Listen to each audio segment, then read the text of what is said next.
Zoya news plus registered के director news Mohammad कैफुल इस्लाम की report के मुताबिक रहमान अली बाजवा चीफ कोऑर्डिनेटर अगेगा पाकिस्तान एहतजाजी तहरीक में भरपूर शिरकत करने पर अंजुमन उस्ताज़ा पाकिस्तान के अहदेदारान और मेंबरान का शुक्रिया अदा करने के लिए मुख्तसर विजिट पर सियालकोट तशरीफ़ लाए, जहाँ उनका इस्तकबाल जिला सदर अंजुमन उस्ताज़ा पाकिस्तान अलामा तारिक महमूद, डिविजनल चेयरमैन अगेगा आशिक हुसैन सिद्दीकी और मरकज़ी सेक्रेटरी इत्तलात मोहम्मद इम्तियाज़ ताहिर, खालिद नजमी और प्रिंसिपल ज़ियाउल्लाह ने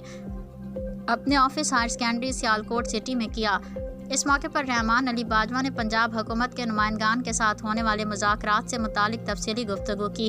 और आइंदा के लाए अमल के बारे में बताया। इस मौके पर उनका कहना था कि सब दोस्त हौसला और तसल्ली रखें, इंशाअल्लाह सब कुछ बेहतरी की तरफ रवां दवा हैं।